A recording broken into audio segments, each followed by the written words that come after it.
बिस्मिल्लाहिर्रहमानिर्रहीम। अस्सलाम वालेकुम नादरीन, आप यूट्यूब चैनल देख रहे हैं। मैं इमरान खान हूँ। लगातार पेट्रोलियम मसनूआत की कीमतें बढ़ रही हैं, तो सबसे पहले वहीं से आगाज़ कर लेते हैं। मुझे ऐसा लगता था 2 रुपये बढ़ाएंगे, 1 रुपये बढ़ाएंगे रोज़ाना की बुनियाद पे, और उससे ये बयानियाँ कायम करेंगे जनाब 1 रुपया बढ़ी है, 2 रुपये बढ़ी है, तो लोग एहतजाज नहीं करेंगे, लोग शोर नहीं बचाएंगे। लेकिन बदकिस्मती ये है कि जितनी कीमत महीनों के बाद बढ़ा करती थी वो रोज़ाना बढ़ना शुरू हो गई है। यानी इस वक्त की जो सिचुएशन है वो मैं आपके सामने अगर रखूं कि जो पेट्रोलियम मसनूआत के साथ हुआ गुज़िश्ता चंद दिनों में, ये 4 दिनों की कहानी है, इससे लंबी नहीं है। यहाँ जो डीजल की कीमत बढ़ी है वो 57 रुपये है 4 दिनों में, और जो पेट्रोल की कीमत बढ़ी है वो 22 रुपये है। यानी आप ये समझ लें कि 5 रुपये के करीब ये रोज़ाना पेट्रोल की कीमत बढ़ा देते हैं। ऑलमोस्ट एवरेज 4-5 रुपये रोज़ाना ये कीमत बढ़ा देते हैं पेट्रोल की, जबकि जो डीजल की कीमत रोज़ाना बढ़ा देते हैं वो 10 रुपये से भी ज़्यादा 11-12 रुपये बढ़ा देते हैं। तो इतनी तेज़ी से ये पेट्रोलियम मसनूआत की कीमतें बढ़ा रहे हैं। आलमी मंडी में जो तेल की कीमतें हैं वो इतनी तेज़ी से नहीं बढ़ रही जितनी तेज़ी से पाकिस्तान में बढ़ रही हैं। और एक बात याद रखिएगा कि आलमी मंडी में जब तेल की कीमत बढ़ती है ना, तो उसके असरात किसी भी मुल्क में 1.5 महीने 2 महीने के बाद आते हैं। लोगों को जो तेल आप दे रहे हैं वो तो आपने आज से 2 माह पहले खरीदा था, और तब तो तेल बहुत सस्ता था, तो फिर आप लोगों को इतना महंगा तेल क्यों दे रहे हैं? यानी ऐसा तो नहीं होता ना कि सऊदी अरब से डायरेक्ट एक नलका लगा हुआ है पाकिस्तान में, जैसे ही वहां पे कीमत बढ़ेगी तो हमारे पेट्रोल पंप के ऊपर पेट्रोल अचानक से महंगा हो जाएगा। ऐसा तो नहीं होता। तो जब कीमतों के बढ़ाने का इंपैक्ट आता है तो ये फौरी तौर पे बढ़ा देते, जब कम करने का आता है तो ये बहुत स्लो 1.5 2 महीने इंतजार करके कम करते हैं। वहां पे कम नहीं करते। एक्चुअली ये अवाम की जेब से माफियात और हुकूमत मिलकर पैसा नचोड़ रहे हैं, और इन्होंने इसको एक तरीका वारदात बना लिया है कि लोगों को लूटो।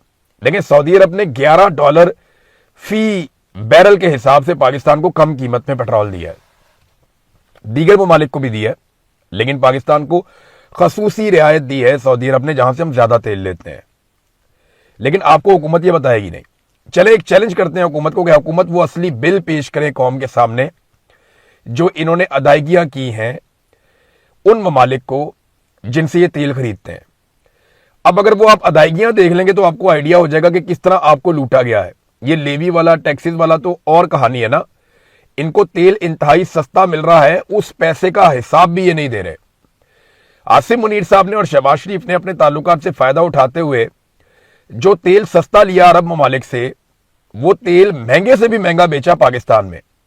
इंडिया में इतनी कीमत नहीं बढ़ती है। अफगानिस्तान को आप देख लेना, अफगानिस्तान के पास कोई बंदरगाह नहीं है, यानी उनको समंदर लगता ही नहीं है, तो वो तेल कहां से लेकर आएंगे? उनको बेचारों को लंबा जमीनी रास्ता तय करना पड़ता है। फिर अफगानिस्तान में ऑयल रिफाइनरीज भी नहीं है, वो भी उनको इजाफी खर्चा पड़ता है।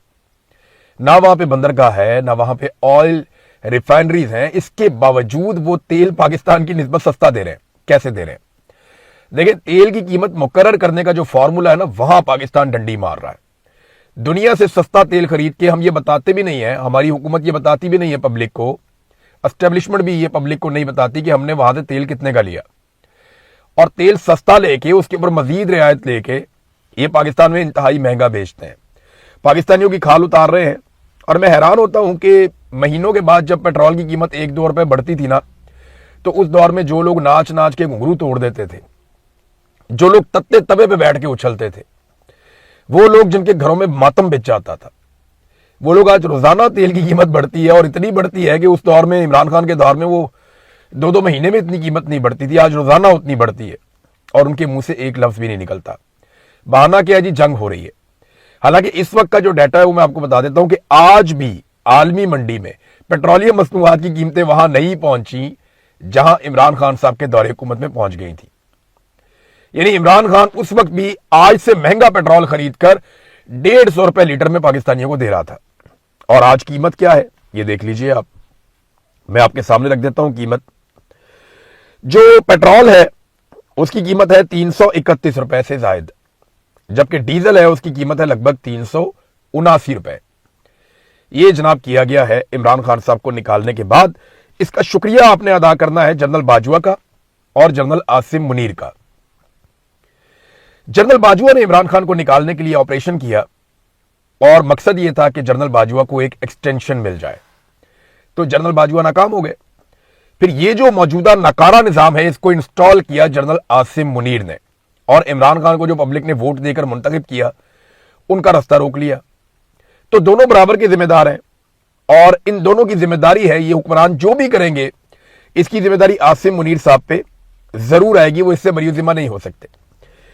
इंडिया में नाज़रीन नरेंद्र मोदी को खुद पैगाम जारी करना पड़ गया, सलमान खान से पैगाम जारी करवाया। इंडिया का बहुत बड़ा एक्टर है सलमान खान, आप लोग सब उसको जानते होंगे, तो सलमान खान से भी उन्होंने बयान जारी करवाया। नरेंद्र मोदी ने खुद भी बयान जारी किया। यानी काकरोच भारी पड़ गए मोदी जी को।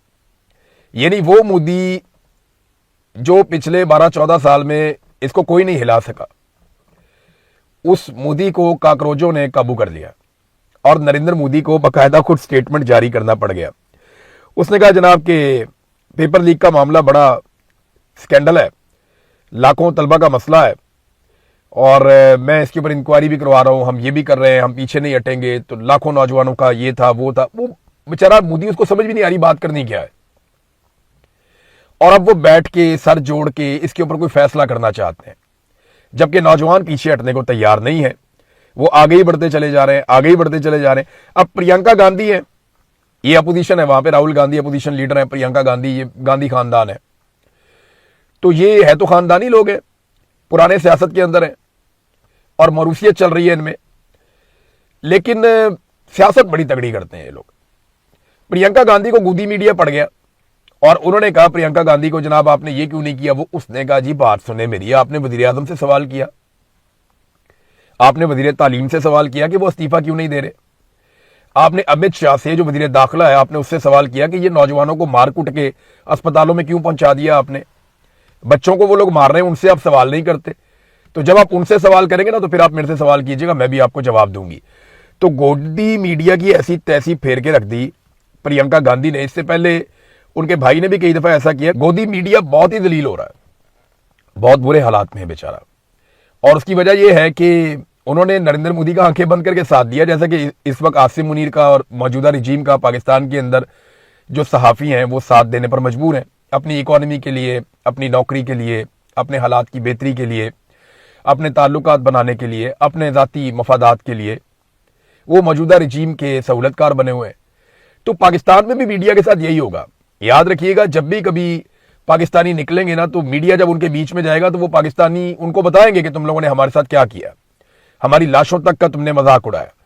अब ये इंडिया के अंदर वो जेंसी निकलती है और उनको 4 डंडे पड़ते हैं या उनको मारा जाता है या आंसू गैस के शेल फेंके जाते हैं, तो पाकिस्तान में जो हमारे टाउट्स हैं वो सीना को भी करते हैं। इनकी दूर की नजर बहुत तेज है, इंडिया में इनको सब नजर आता है, लेकिन पाकिस्तान में इस्लामाबाद में जब नौजवानों पे गोली चलाई जाती है, कश्मीर में गोली चलाई जाती है, मुरीदके में गोली चलाई जाती है, बार बार गोली चलाई जाती है, 9 मई को गोली चलाई जाती है, तो इनकी करीब की नजर बेशर्मों की कमजोर है। इन्हें पाकिस्तान में दिखाई नहीं देता कि यहां पे लोग मर रहे हैं। तो इंडिया में इनको जमहूरियत चाहिए, पाकिस्तान में नहीं चाहिए। इंडिया में इनको इंसाफ चाहिए, पाकिस्तान में नहीं चाहिए। इंडिया में इनको अच्छाई चाहिए, पाकिस्तान में नहीं चाहिए। इंडियन नौजवानों के लिए इनको इंसाफ चाहिए, पाकिस्तानी नौजवानों के लिए इनको इंसाफ नहीं चाहिए। क्या ये इंडिया में रहना चाहते हैं? क्या ये इंडिया का भला चाहते हैं? क्या ये लोग पाकिस्तानी और पाकिस्तान के वफादार नहीं है? तो पाकिस्तानियों के लिए हुकूक मांगने चाहिए, ना कि इंडिया के लिए हुकूक मांगने चाहिए। अब भारत में उनके एक्टर्स भी गिरफ्तार हो रहे हैं। यानी एक और इंटरेस्टिंग बात बताऊं, पाकिस्तान में ना जो बेचारा थोड़ा सा आगे निकल जाता है ना जिंदगी में, वो डर जाता है कि पता नहीं मिलिट्री एस्टेब्लिशमेंट नाराज हो जाएगी तो मेरे साथ ये कर देगी, वो कर देगी, हुकूमत नाराज हो जाएगी तो मुझे घर भेज दिया जाएगा, मेरा काम, मेरा रोजगार छीन लिया जाएगा। अल्लाह रब्बुल इज्जत है रोजगार देने वाला, और हम मुसलमानों का तो ये अकीदा भी है। लेकिन पाकिस्तान में बेशुमार एक्टर्स हमें मिलते हैं, वो आहिस्ता आवाज में कहते हैं जनाब हम ना पाकिस्तानियों के साथ खड़े हैं, फौज बड़ी ज्यादती कर रही है, मिलिट्री एस्टेब्लिशमेंट बहुत जुल्म कर रही है, लेकिन हम बोल नहीं सकते।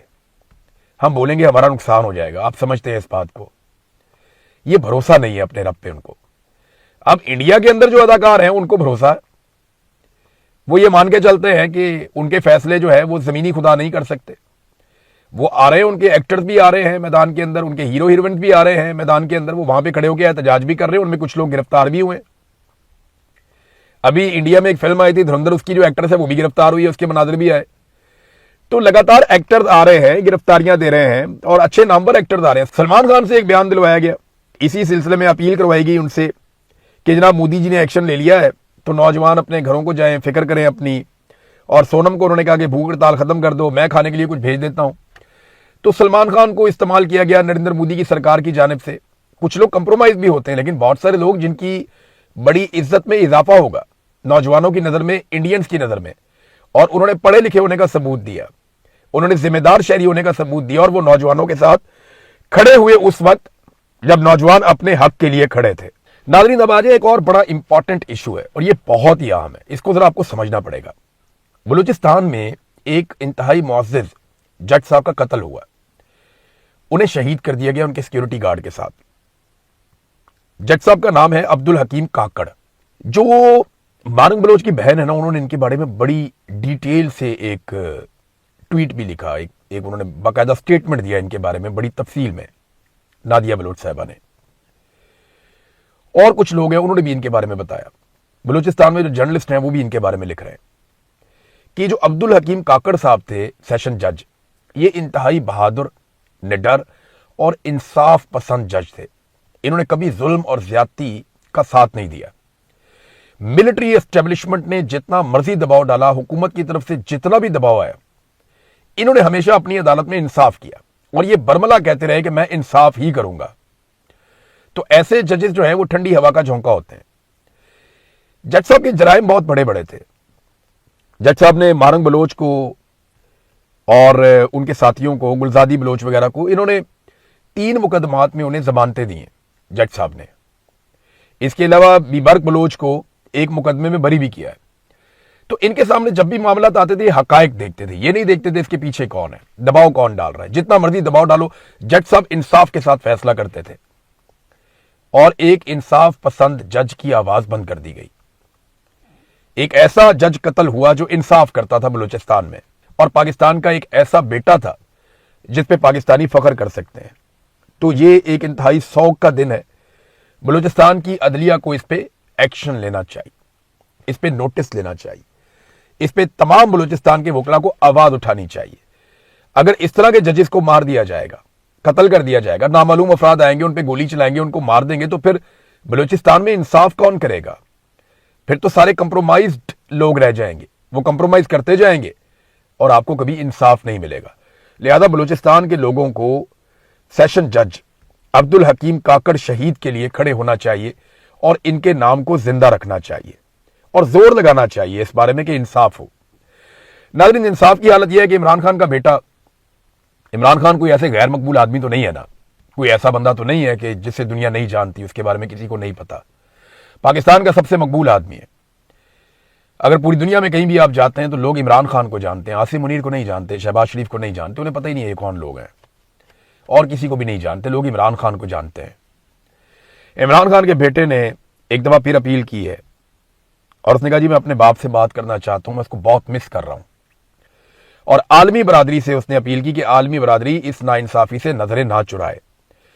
नाइंसाफी के सामने खामोशी सिर्फ नाइंसाफी को तकवीयत देती है। बड़ा लंबा चौड़ा बयान उन्होंने दिया है।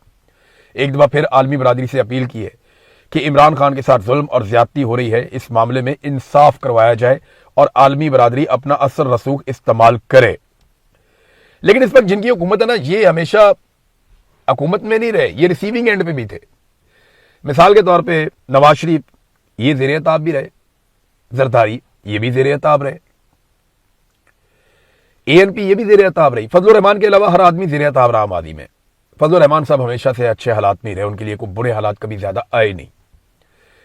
तो बाकी लोग जो है ना बुरे हालात में रहे माजी में।